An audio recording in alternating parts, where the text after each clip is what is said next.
We have seen the biggest collapse in the economy as well as the financial markets since the Great Depression. And I think many are now wondering whether or not the economy is truly recovering from that collapse. I think in general, there is some positive news in the market. Like I said, for one, the stock market has done pretty well. Since the Great Depression, it's only a very few times that the stock market has shown a 50% or a 60% gain without having a major 5 to 10% pullback. And we have seen a fairly good gain this past year. The corporate earnings, by and large, have come in higher than expectations, which is a positive sign. The stock market leads the economy by about 6 to 9 months, so that's a positive sign.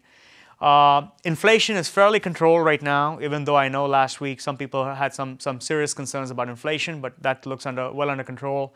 The dollar is slowly becoming stronger, which is good for us. Because dollar has been getting stronger, oil has been actually becoming weaker, which is also good news for us because we want to create more savings through the oil market. In general, I think unless something drastically goes wrong between now and the 31st, I think most people are just very happy that 2009 is over. And we can look forward to a fresh beginning in 2010. Ben Bernanke and his bid for the second term in office has been fairly controversial. And while there are many people who are big fans of what Ben Bernanke has done with the economy and with the interest rates, there are also several people who have been very critical of some of the steps taken by him and his office.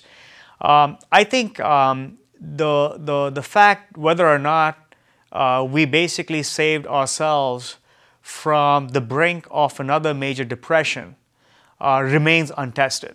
One thing I think remains very controversial with both Ben Bernanke as well as Alan Greenspan is that the Federal Reserve, which is in charge of the monetary policy, clearly has come under huge question with many folks, both on Wall Street as well as Main Street, that if very low interest rates and free money, as we call it, really led to the crises of last year and resulted in the economic collapse and the collapse of the financial markets, the current strategy is simply perpetuating the same problem, where we are keeping the interest rates low for too long, as some would argue, and there's a lot of free money that is being poured into the economy, either in the name of the stimulus package or in the name of the Cash for Clunkers program or in the name of programs for weathering your houses or all the different programs that basically are being put on the table.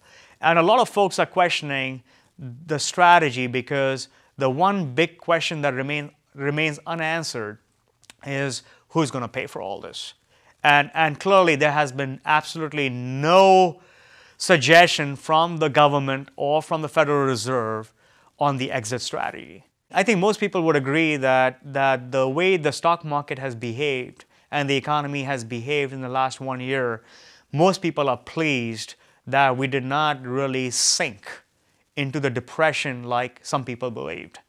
And to close out 2009 on a positive note, I think most people are happy that the banking crisis seems to be under control and that many of the banks that even took the money from the TARP program are actually repaying their money back.